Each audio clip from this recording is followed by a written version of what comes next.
नमस्कार दर्शकों, ब्रेक के बाद आप सभी का मैं स्वागत करती हूं। आप देख रहे हैं इंडिया न्यूज, आपके साथ मैं सृष्टि मिश्रा। चलिए शुरुआत करते हैं बुलेटिन की। दुनिया के सबसे संवेदनशील समुद्री रास्ते यानी कि स्ट्रेट ऑफ हॉर्मुज में एक बार फिर बारूद की गंध तेज हो गई है। वैश्विक व्यापार की इस लाइफलाइन पर कब्जे और हुकूमत की जंग छिड़ चुकी है। मिडिल ईस्ट में छिड़ी जंग अब सिर्फ मिसाइलों और एयर स्ट्राइक तक सीमित नहीं रह गई है।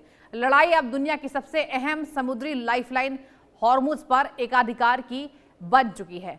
अमेरिका और ईरान आमने सामने हैं। IRGC लगातार आक्रामक तेवर दिखा रहा है और खाड़ी में सैन्य गतिविधियां तेज हो चुकी हैं। दुनिया के करीब 20% कच्चे तेल की सप्लाई इसी रास्ते से गुजरती है, इसलिए यहां बढ़ता तनाव पूरी वैश्विक अर्थव्यवस्था के लिए खतरे की घंटी माना जा रहा है। सवाल बस इतना है कि क्या ईरान हॉर्मुज को अपने सबसे बड़ा रणनीतिक हथियार बना रहा है? क्या अमेरिका किसी भी कीमत पर इस समुद्री रास्ते को खुला रखना चाहता है? और क्या इस टकराव की कीमत पूरी दुनिया को महंगे तेल, बढ़ती महंगाई, आर्थिक अस्थिरता के रूप में चुकानी पड़ेगी? इन तमाम पहलुओं पर आपको बता दें, लगातार हम चर्चा विशेष कर रहे हैं और अब आपको बताएंगे हॉर्मुज पर ईरान में दो फाड़ हैं। अब लगातार जिस तरीके से स्ट्रेट ऑफ हॉर्मुज पर ईरान अपना एकाधिकार बताता है, अमेरिका कह रहा है कि सब कुछ सामान्य है। अमेरिका ईरान जंग क्यों नहीं थम रही है? अब यह बताने की आपको बारी आ गई है कि आखिर इन दोनों देशों की बढ़ते तनाव के पीछे कौन है। तनाव के पीछे केवल एक बात नहीं कि केवल स्ट्रेट ऑफ हॉर्मुज है, जी नहीं। अमेरिका ईरान जंग क्यों नहीं थम रही है, इसके पीछे तमाम बड़ी वजह है। एक सबसे बड़ी लड़ाई तेल का खेल, आपने सुना होगा ये नाम। ईरान में अमेरिका से समझौते को लेकर एक मत नहीं है। कुछ लोग अमेरिका से समझौता चाहते हैं। कट्टरपंथी गुट अमेरिका के सामने झुकने को तैयार नहीं है। ईरान को लगता है कि लड़ाई लंबी चली तो अमेरिका पर दबाव बढ़ेगा और हॉर्मुज पर ईरान के नियंत्रण को लेकर अमेरिका नाराज होकर हॉर्मुज से जहाज के बेरोक-टोक गुजरने के पक्ष में अमेरिका ईरान परमाणु समझौते से ज्यादा हॉर्मुज पर पकड़ रखना चाहता है। हॉर्मुज पर ईरान में दो फाड़, देखिए ग्राफिक्स आ चुके हैं। IRGC का रुख है अमेरिका के खिलाफ आक्रामक रणनीति। राष्ट्रपति पेजेशकियन का रुख है तनाव कम करने की कोशिश। राष्ट्रपति मसूद पेजेशकियन ये ईरान के राष्ट्रपति हैं। हॉर्मुज को अस्थायी संकट नहीं बनाना चाहते हैं, ये कहा है राष्ट्रपति पेजेशकियन का। IRGC का रुख है कि सैन्य जवाब को प्राथमिकता देना है, मतलब हमें जवाब चाहिए, जवाबदेही हम तय करेंगे। अब ईरान के नियंत्रण की खुली घोषणा है। राष्ट्रपति पेजेशकियन का रुख है सैन्य टकराव पर संयम की वकालत, मतलब अब संयम बरतना जरूरी है। और इसी पर इंडिया न्यूज ने एक खास रिपोर्ट की तैयारी की है, चलिए आपको दिखाते हैं। हॉर्मुज की घेराबंदी, दुनिया की सांसें अटकी। हॉर्मुज स्ट्रेट के अधिकार पर अड़ा ईरान।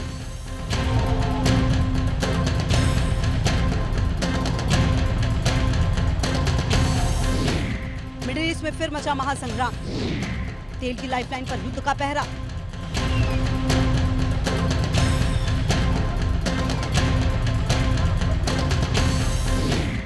ईरान ने फिर से हॉर्मुज बंद किया। ट्रंप ने ईरान पर ताबड़तोड़ किया हमला।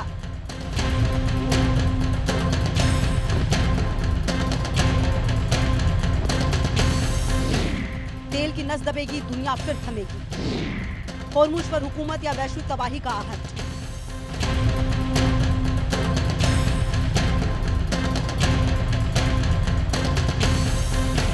अमेरिका और ईरान के बीच पिछले कुछ दिनों से थमा हुआ युद्ध अब फिर से शुरू हो चुका है। जिस हॉर्मुज से दोबारा जहाजों की आवाजाही शुरू हुई, तेल के उस रास्ते को ईरान ने फिर से बंद कर दिया है। एक बार फिर से हॉर्मुज को लेकर दोनों देश आमने सामने हैं। अमेरिका के हमलों के बाद ईरान ने भी खाड़ी देशों में अमेरिकी सैन्य ठिकानों को दहला दिया। दुनिया के सबसे अहम समुद्री मार्ग हॉर्मुज पर अब व्यापार नहीं, ताकत की जंग लड़ी जा रही है। ईरान के इस्लामिक रिवॉल्यूशनरी गार्ड कॉर्प्स यानी IRGC ने एक बार फिर हॉर्मुज पर अपना नियंत्रण दिखाते हुए जहाजों की आवाजाही पर सख्त रुख अपनाया है। इसके जवाब में अमेरिका ने ईरान के सैन्य ठिकानों पर बड़े पैमाने पर एयर स्ट्राइक कर दी। हालात ऐसे हैं कि खाड़ी का ये समुद्री रास्ता अब दुनिया की सबसे खतरनाक जंग का नया फ्रंट बन चुका है। ईरान दावा कर रहा है कि हॉर्मुज की सुरक्षा और नियंत्रण उसका अधिकार है। IRGC ने साफ संकेत दिए, विदेशी ताकतों की दखल बर्दाश्त नहीं की जाएगी। एक जहाज पर कार्रवाई के बाद तनाव और बढ़ गया। ईरान का कहना है अगर अमेरिका सैन्य दबाव बढ़ाएगा तो समुद्री रास्तों पर भी जवाब मिलेगा। ईरान की कार्रवाई के बाद अमेरिका ने जवाबी अभियान शुरू किया। अमेरिकी सेना ने मिसाइल ठिकानों, ड्रोन बेस, नौसैनिक ढांचे और कमांड सेंटर समेत करीब 140 सैन्य लक्ष्यों पर हमले किए। इसमें बुशहर, असालुयेह, जास्क, चाबहार जैसे ठिकाने शामिल हैं। अमेरिकी प्रशासन कह रहा है कि किसी भी कीमत पर अंतर्राष्ट्रीय समुद्री व्यापार को बाधित नहीं होने दिया जाएगा। यही वजह है कि खाड़ी में अमेरिकी नौसेना की मौजूदगी लगातार बढ़ाई जा रही है। ईरान की इस घेराबंदी का जवाब देने के लिए अमेरिका और उसके पश्चिमी सहयोगियों ने भी कमर कस ली है। अमेरिकी नौसेना के 5वें बेड़े ने होर्मुज के आसपास अपनी गश्त बढ़ा दी। अमेरिका साफ कर चुका है अंतर्राष्ट्रीय जल क्षेत्र में जहाजों की आवाजाही रोकने की किसी भी कोशिश को बर्दाश्त नहीं किया जाएगा। अमेरिकी सेंट्रल कमांड ने दावा किया कि अमेरिका ने पिछले 3 दिनों में ईरान के 300 से अधिक सैन्य ठिकानों पर हमले किए हैं। अमेरिकी राष्ट्रपति डोनाल्ड ट्रंप ने साफ कहा, अगर ईरान ने समुद्री रास्ते या अमेरिकी हितों पर हमला जारी रखा तो जवाब पहले से कहीं ज्यादा बड़ा होगा। दूसरी तरफ ईरान भी पीछे हटने के मूड में नहीं। दोनों देशों की सख्त बयानबाजी ने यह साफ कर दिया कि फिलहाल तनाव कम होने के बजाय और बढ़ सकता है। होर्मुज पर कब्जे की इस जंग ने दुनिया की धड़कनें फिर से बढ़ा दी हैं। होर्मुज दुनिया की ऊर्जा सप्लाई का सबसे अहम रास्ता है। वैश्विक तेल व्यापार का करीब 20% हिस्सा इसी समुद्री रास्ते से गुजरता है। अगर यहाँ लंबा गतिरोध बना रहा तो तेल की कीमतें, शिपिंग कॉस्ट और बीमा प्रीमियम बढ़ सकते हैं। भारत जैसे ऊर्जा आयातक देशों के लिए भी ये चिंता का विषय है, क्योंकि बड़ी मात्रा में कच्चा तेल इसी रास्ते से आता है। भारत अपनी जरूरतों का 85% कच्चा तेल विदेशों से खरीदता है, इसलिए दुनिया में तेल की कीमतों का असर भारत पर भी पड़ता है। अगर होर्मुज लंबे समय तक बंद रहा तो भारत के लिए तेल महंगा हो सकता है। हालांकि इस बार हालात पहले जैसे नहीं है। इस बार स्थिति पहले से काफी अलग। पिछले कुछ महीनों में कई देशों से तेल गैस की खरीद, करीब 40 देशों से कच्चा तेल खरीद रहा भारत। रूस, अमेरिका, वेनेजुएला, अफ्रीका, सऊदी अरब, यूएई जैसे देशों से भी तेल की सप्लाई लगातार जारी। अब करीब 70% तेल का आयात होर्मुज पर निर्भर नहीं। इस बीच ओमान तट के पास होर्मुज में एक कमर्शियल जहाज GFS गैलेक्सी पर हमला हुआ है। साइप्रस के झंडे वाले कमर्शियल जहाज पर ईरान की ओर से हमले की बात कही जा रही है। जहाज पर 11 भारतीय सवार थे। जानकारी के मुताबिक GFS गैलेक्सी जहाज में हमले के बाद आग लगी, जिसमें चालक दल को भागना पड़ा। हमले के तुरंत बाद राहत और बचाव कार्य शुरू। जहाज पर सवार 11 भारतीयों में से 10 को बचाया गया। एक भारतीय नागरिक अभी भी लापता भारतीय की तलाश अभी जारी। विदेश मंत्रालय ने की हमले की निंदा। होर्मुज में जहाजों पर हमले को बताया चिंताजनक। होर्मुज की लड़ाई अब सिर्फ अमेरिका और ईरान के बीच की नहीं है, ये दुनिया की ऊर्जा सुरक्षा, वैश्विक व्यापार और भू राजनीतिक ताकत की संतुलन की लड़ाई बन चुकी है। एक तरफ ईरान अपनी सामरिक बढ़त बनाए रखना चाहता है, दूसरी तरफ अमेरिका किसी भी कीमत पर इस समुद्री रास्ते को खुला रखना चाहता है। ऐसे में आने वाले दिनों में होर्मुज पर हर हलचल पूरी दुनिया में अर्थव्यवस्था की दिशा तय कर सकती है। तो ये रिपोर्ट आप देख रहे थे। चलिए शुरुआत करते हैं चर्चा की। मेरे साथ बेहद खास मेहमान आज जुड़ चुके हैं। मेजर जनरल सर राजन कोचर, डिफेंस एक्सपर्ट ही वो जुड़ चुके हैं। बहुत स्वागत है सर। अरविंद सिंह तेजावत, विदेश मामलों के जानकार है, ही इज फॉरेन एक्सपर्ट, वो भी जुड़ चुके हैं। अरविंद सर, आपका भी बहुत बहुत स्वागत है। और पहला सवाल मेरा मेजर सर आपसे होगा, होर्मुज की लड़ाई अब कहां तक आ पड़ी है? आपसे मैं यही जानना चाहूंगी, क्योंकि साफ एक्सपर्ट्स का ये भी कहना है, न्यूज एजेंसी को दिए गए अमेरिकी एक्सपर्ट्स के भी बयान है जो ट्रंप से खफा रहते हैं। उन्होंने साफ कह दिया सर कि अब ईरान के समझौते का सम्मान अमेरिका नहीं करना चाहता है। यही वजह है कि अब ईरान पड़ोसियों पर हमले कर रहा है। आप कैसे इसको देख रहे हैं सर? श्रुति, जय हिंद। जय हिंद सर। लार्जर पिक्चर आप देखिए, इसकी larger picture straight of Hormuz से ही शुरू होती है। और इसकी लार्जर पिक्चर ये है कि स्ट्रेट ऑफ होर्मुज आज अगर हम देखें 33 किलोमीटर्स वाइड है। अपने जो छोटा जो एक उसकी विड्थ है, कम से कम विड्थ एक टाइम पे उसकी वहाँ पे 33 किलोमीटर्स है। और स्ट्रेट ऑफ होर्मुज के 3 सी लेन्स हैं। एक सी लेन आपके ओमान की कोस्ट लाइन से निकलता है, एक सी लेन आपका सेंट्रल है जो आपके बीच में से निकलता है, और एक सी लेन आपका ईरान की कोस्ट लाइन के साथ निकलता है। तो जो आपका सेंट्रल सी लेन है वो वहां पे माइंस वगैरह लगी हुई है, उसको वहां से शिप्स आपकी जा नहीं सकती। तो आज आपके पास 2 रूट्स हैं एक स्ट्रेट ऑफ होर्मुज में जाने के लिए, एक तो ओमान की तरफ से और एक ईरान की तरफ से। अब इसको ईरान इंसिस्ट कर रहा है कि आप हमारी ईरान की तरफ से जितनी भी शिप्स हैं वो जाएंगी, अपने ओमान की तरफ से नहीं जाएंगी। इसकी एक बहुत स्ट्रेटेजिक वजह है, और वो इसको वजह मैं आपको इसका खुलासा करता हूं। और आपकी नज़र में तकरीबन 1.5 महीने पुरानी न्यूज़ पे जाता हूं, जहां से इसको ईरान ने अनाउंस किया था कि ये जितने भी यूएस बेसेस हैं गल्फ में, इनको यहाँ से विड्रॉ हो जाना चाहिए, इनको निकल जाना चाहिए। बिकॉज वो एक चेतावनी दे रहे थे कि अगर आप यहाँ पे रहेंगे तो आपके ऊपर अटैक्स होते रहेंगे, आपके देश के ऊपर भी अटैक्स होते रहेंगे। अपने गल्फ कंट्रीज को एक चेतावनी दी थी। अब आप देखिए इसको अमेरिका की स्ट्रेटजी, अगर इस ओमान वाला इसको रूट बंद कर देते हैं तो जितने भी अमेरिकन वॉरशिप्स है, देखिए अभी मैं मर्चेंट वेसल्स की बात नहीं कर रहा हूं, बिकॉज अगर अमेरिका को अपने ये मिलिट्री बेसिस को मेंटेन करना है तो अमेरिकन शिप्स भी आएंगी, उनकी वॉरशिप्स भी आएंगी और वो ईरान की तरफ से आएंगी। तो ईरान उसको मॉनिटर करेगा, अच्छी तरीके से देखेगा कि इस शिप्स के अंदर क्या आ रहा है, क्या जा रहा है। अब वो अमेरिका चाहता नहीं है, अमेरिका चाहता है कि ओमान की तरफ से जो इसको सी लेन मिला है वो जो जारी रहे। तो ये एक बहुत इंपॉर्टेंट वजह है जो अनफॉर्चुनेटली हाईलाइट नहीं हुई है, और मैं इसको हाईलाइट आपके चैनल पे करना चाहता हूं कि इसको अमेरिका का इंटरेस्ट ये है कि इसको ईरान को ये राइट नहीं दी जाए स्टेट ऑफ हॉर्मुज में डिक्टेट करने के लिए कि वो कहां से अपनी इसको वेसल्स को लेके जाएंगे। बिकॉज आने वाले वक्त में आप देखेंगे अगर इसको ईरान ने जो इस चीज को एनफोर्स कर दिया तो अमेरिका के लिए बहुत मुश्किल हो जाएगा यहां पे अपने इस मिलिट्री बेसिस को मेंटेन करना। तो ये एक लॉन्ग टर्म स्ट्रेटजी है ईरान की, जो इसको अमेरिका नहीं चाहता इस स्ट्रेटजी को आगे लेके जाना। और ये बेसिक मुद्दा यहीं का है, ये एक स्टेट ऑफ हॉर्मुज का मुद्दा है। देखिए आपका एमओयू अमेरिका ने अपनी मर्जी से साइन किया, whether it was in favour of America और फेवर ऑफ ईरान वो इमटेरियल है, बिकॉज उस टाइम पे डोनाल्ड ट्रंप ने साइन किया और अपनी इस मंजूरी दी। और उस एमओयू में अगर आप देखिए आर्टिकल 5 में खास तौर पे लिखा हुआ है कि एक फ्री पैसेज एक स्टेट ऑफ हॉर्मुज में दिया जाएगा, यहां पे कोई भी दखल नहीं होगा। तो अगर हम इसको एमओयू को एक वैलिड डॉक्यूमेंट की तरह देखें तो इसका मतलब ईरान ने इसके उल्लंघन किया, और इसीलिए अमेरिका अब इसके ऊपर भारी पड़ गया है। बिकॉज अमेरिका नहीं चाहता आने वाले वक्त में ईरान इसको कंट्रोल करे। और 60 दिन के बाद ईरान ने भी एक इच्छा जाहिर की कि हम इसमें टोल टैक्स लेंगे, हम इसको इस तरफ से करेंगे। तो अब मुद्दा इसको यहीं पे फंसा हुआ है, मुझे ये लग रहा है। अभी यहाँ पे यूरेनियम एनरिचमेंट का मुद्दा सामने नहीं आया, बिकॉज अभी उसका टाइम नहीं आया, बिकॉज वो 60 दिन के बाद डिस्कस होना है। और बाकी अमेरिका ने कोई भी आपके जो फ्रोजन फंड्स है उसको रिलीज भी नहीं किया। और इसको ईरान को अभी शक हो रहा है कि अमेरिका इस एमओयू को जो एक एक्सेप्टेड था, ये उस हिसाब से जो कतार में $6 बिलियन आपके पड़े हुए थे उसको भी अमेरिका ने रिलीज नहीं किया।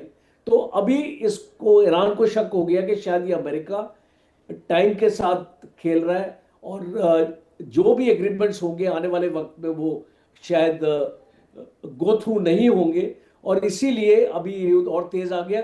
और एक लास्ट पॉइंट मेरा ये है कि ये जो नेटो मीटिंग है इसने ट्रंप के पे बहुत असर किया है। बिकॉज पहले इसको नेटो ट्रंप के साथ नहीं था, आज ट्रंप के साथ है और एक अश्योरेंस दे रहा है नेटो कि आप लड़ाई लड़ो, हम आपकी मदद करेंगे। तो ट्रंप को एक ताकत मिली है इस ये जो एक्शन जो ट्रंप ने लिया है। तो ऐसा नहीं हो सकता कि नेटो पर ट्रंप ने दबाव बनाने की कोशिश की हो, क्योंकि नेटो तो लगातार ट्रंप की बातों से सहमत नहीं था सर। देखिए इसको नेटो आज बहुत कमजोर है। अगर आप इसको नेटो की डिफेंस भी देखें, अगर आप जर्मनी, रोमानिया, पोलैंड, ये सारी कंट्रीज को देखें, आज नेटो की इतनी मिलिट्री ताकत नहीं है। और अगर उसको रशिया की तरफ से अगर चैलेंज आ जाता है तो अमेरिका के बिना वो इस चैलेंज को नहीं इस फेस कर सकता है। तो ये आपको मानना पड़ेगा। और एक चीज और इम्पोर्टेंट यहाँ पे श्रुति जी आपको नोट करने वाली है कि टर्की को एक इसको ताकत अमेरिका देने की कोशिश कर रहा है आने वाले वक्त में ईरान के साथ लड़ने के लिए। इसलिए आपने देखा ये जो F-36 की डील है जो एक टाइम पे रद्द कर दी थी, बिकॉज टर्की ने रशिया से S-400 आपका एयर डिफेंस सिस्टम लिया था और यूएस उस पर नाराज हो गया था और उसने F-36 की डील उसने रद्द कर दी थी। आज वही डील वो इसको अमेरिका टर्की को दे रहा है। क्यों दे रहा है? बिकॉज अभी वो जानता है कि इजराइल अकेला इसको ईरान का मुकाबला नहीं कर पाएगा, उसको टर्की की भी जरूरत पड़ेगी आने वाले वक्त में। और टर्की और ईरान दोनों मिलके एक प्रॉक्सी की तरह अमेरिका के लिए लड़ेंगे और अमेरिका यही चाहता है। ठीक है सर, आऊंगे आपके पास। अरविंद सिंह तेजावत सर भी मेरे साथ लगातार जुड़े हुए हैं। सर, आपसे मेरा यही सवाल होगा, देखिए इजराइल का मकसद फिलहाल के लिए पूरा नहीं हुआ है, हम ऐसा कह सकते हैं, और एक्सपर्ट्स ये भी कह रहे हैं, खास तौर पर पश्चिमी देशों के जो एक्सपर्ट्स हैं वो कह रहे हैं कि इजराइल की वजह से ट्रंप का दिमाग बार बार घूम रहा है, क्योंकि ट्रंप ने तमाम बातों का उल्लंघन किया। और देखिए मेजर जनरल सर ने यह बताया कि ईरान ने भी कुछ बातों का उल्लंघन किया है एमओयू के द्वारा। लेकिन अगर हम बात करें अभी की जो मतलब current situation what's going on, अगर अभी हम गौर फरमाएं सर, तो आपको क्या नजर आ रहा है, किसके द्वारा, कौन से दोनों देशों में से एक के द्वारा ज्यादा उल्लंघन शर्तों की किए जा रहे हैं, क्या कहेंगे? देखिए, उल्लंघन दोनों ही तरफ से होता है। एब्सोल्युटली। जब लड़ाइयाँ होती है तो जब आप नियमों का पालन नहीं करते हैं, जब आपके लिए पूरी दुनिया आपके विजन में नहीं होती है, तो उल्लंघन दोनों ही तरफ से होता है। ठीक जैसे कि महाभारत में भी पक्ष और विपक्ष दोनों ही तरफ से उल्लंघन हुआ था मर्यादा का। तो एमओयूज जब बना था तो इसके अंत की घोषणा उसी दिन हो गई थी कि इसका उल्लंघन होना है। सबसे पहले अमेरिका ने सीज फायर तोड़ के इसका उल्लंघन किया, उसके बाद में स्ट्रेट ऑफ हॉर्मुज पे ईरान ने कंट्रोल करके इसका उल्लंघन किया। तो यह चीजें हैं। दूसरी जो गौर करने लायक है, खासकर नेटो का आपने जो जिक्र किया, उसमें यह है कि नेटो क्या था, बेसिकली वो यूनाइटेड स्टेट की फ्रंट लाइन था। जब यूनाइटेड स्टेट उसको सपोर्ट नहीं करेगा तो नेटो का कोई अस्तित्व नहीं है, क्योंकि नेटो का जो 60% तक उसका जो कंप्लीट जो एक्सपेंडिचर होता था वो यूनाइटेड स्टेट वहन करता था। अगर यूनाइटेड वहां से निकल जाएगा तो उसकी वैसे भी कोई अहमियत नहीं रह जाएगी। अभी जो हॉर्मुज स्ट्रेट को जो फ्री करवाने का जो अमेरिका कोशिश कर रहा है, इसके सपोर्ट में यूरोपियन यूनियन और भारत जैसे देश भी हैं, क्योंकि उनकी वजह से भारत जैसे देशों को भी नुकसान हो रहा है स्ट्रेट ऑफ हॉर्मुज पे। अगर ईरान अपना वर्चस्व स्थापित करता है तो ना तो यूरोपियन यूनियन खुश है ना इंडिया खुश है। तो इसीलिए यही कारण है कि इस मुद्दे पे हम लोग प्रेसिडेंट ट्रंप के साथ हैं। पर यह भी हमें पता है कि प्रेसिडेंट ट्रंप के इस लड़ाई के फैसले से हमें काफी नुकसान हुआ है। जहां तक इजराइल का सवाल है, इजराइल ने अपना मकसद हासिल कर लिया है। कारण यह कि उसका एक मकसद था कि यूनाइटेड स्टेट को इसमें इन्वॉल्व कर लो, इसके बाद में यूनाइटेड स्टेट और ईरान लड़ते रहेंगे और इसका फायदा जो है वो इजराइल को मिलेगा, और वो अपनी पूरी की पूरी ताकत है जो ईरानियन प्रॉक्सीज हैं उनको बर्बाद करने में लगाएगा। तो अभी स्ट्रेटजी ये है कि जो इजराइल है वो हमास, हिजबुल्लाह, हूती इनको कंट्रोल करने की कोशिश करेगा, उनको खत्म करने की कोशिश करेगा, और यूनाइटेड स्टेट जो है वो ईरान पे दबाव बनाए रखेगा ताकि वो उन प्रॉक्सीज को मदद ना कर पाए।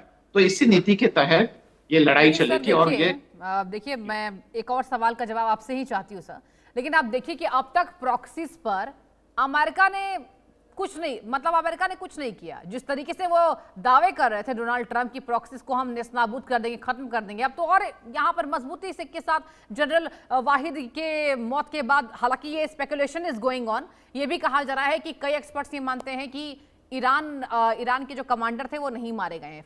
खैर ये स्पेकुलेशन है, मैं ये नहीं कह रही कि दावे के साथ मैं कह रही हूँ। लेकिन सर ये बताइए, अब तक प्रॉक्सीज तो ईरान की और मजबूत हो रही है, फिर मजबूत नहीं हो रही है, क्योंकि अगर हमास की कैपेसिटी को हम देखें तो अगर 100 माने तो वो 90% तक खत्म किया जा चुका है।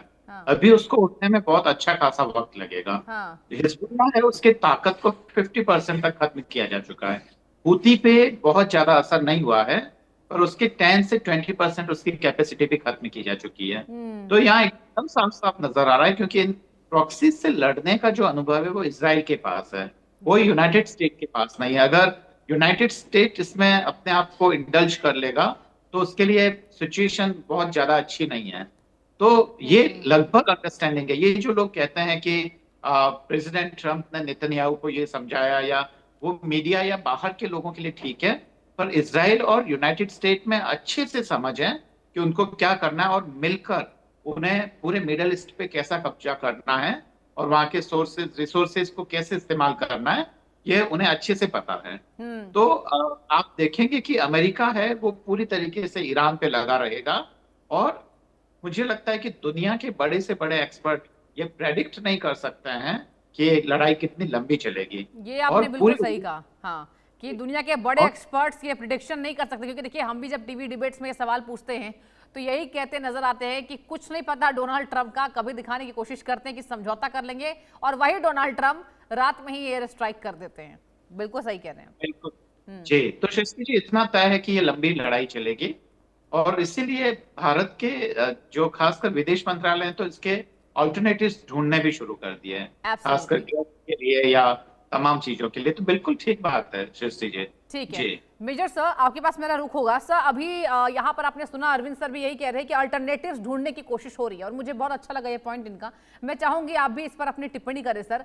अगर अब अल्टरनेटिव्स पे जाए, I am talking about our country India, तो सर क्या अल्टरनेटिव हो सकते हैं और किस तरीके से यहाँ पर विकल्पों के सुझाव लिए जाने चाहिए? क्योंकि देखिए अब समय आ चुका है और मुझे ऐसा लगता है कि अभी का जो जंग है ये और भीषण होने वाला है फर्स्ट फेज से ज्यादा। Shruti ji, I just want to correct you, इसको मेजर नहीं है, मेजर जनरल है, तो थोड़ा आप इसको डेजिग्नेशन का ध्यान रखिए जी। माफी चाहूंगी सर जी। मेजर था 30 साल पहले, है ना। अच्छा। तो फौज में बड़ी रैंक्स होती है, मेजर के बाद आपका लेफ्टिनेंट कर्नल, कर्नल, ब्रिगेडियर, उसके बाद आपको मेजर जनरल का रैंक मिलता है। तो एक हम चाहते हैं कि इसको रैंक का भी आदर किया जाए। जी जी, श्योर श्योर। तो ये चीज देखिए, आपने एक बहुत अच्छा सवाल किया है और मैं इसको थोड़ा एक ओपिनियन का डिफरेंस रखता हूँ। कोई भी लड़ाई टेम्पलेटेड नहीं की जाती।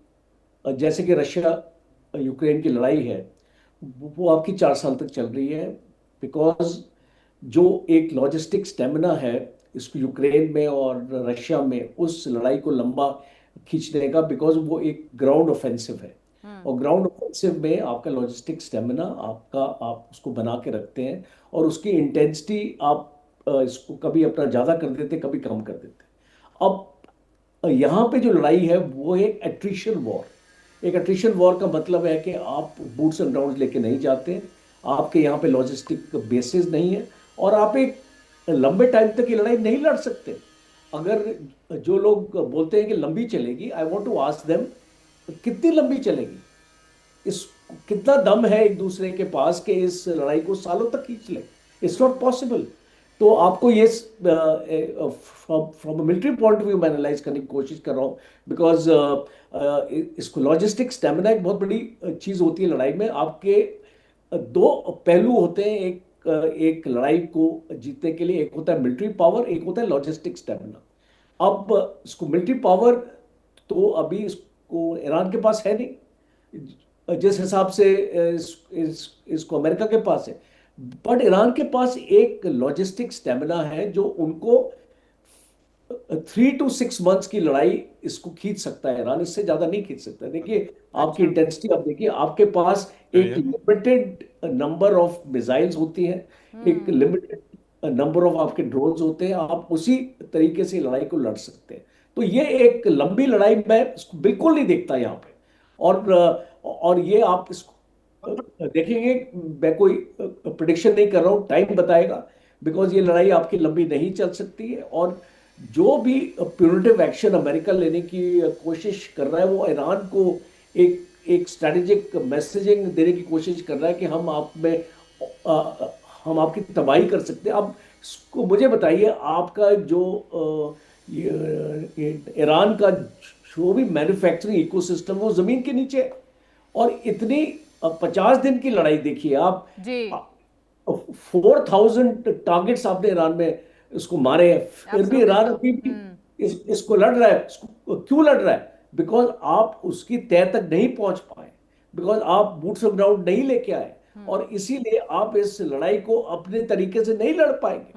एक आपकी कन्वेंशनल आर्मी है और ईरान की एक आपकी अलग आर्मी है जिसमें मिसाइल, ड्रोन इस टाइप के होते हैं, और वो जमीन के नीचे आप उनको अभी तक नष्ट नहीं कर पाए। अभी तक जो भी आपने ईरान के साथ एक बहुत बड़ी स्ट्रेटेजिक मिस्टेक अमेरिका ने की है कि एक लॉजिस्टिक पॉज तकरीबन 45 दिन का आपने ईरान को दे दिया। इसका मतलब कि आपने 45 दिन तक कोई हरकत नहीं करी इसको ईरान को कमजोर करने के लिए। ईरान ने क्या किया इस 45 दिन में? अपना जो भी रिप्लेनिशमेंट था, मैन्युफैक्चरिंग था, और जो भी उस तरीके की उसकी कैपेबिलिटी थी, उसने उसको रिकूप किया, और इसलिए अभी वो एक नए सिरे से नए तरीके से आपके ऊपर अटैक कर रहा है। बिल्कुल तो सर, ये मैं समय मानता की हूं। कमी हाँ, है, sorry। मैं माफी के साथ आपको बीच में ही टोक रही हूँ। आप दोनों का बहुत बहुत शुक्रिया इंडिया न्यूज पर आने के लिए।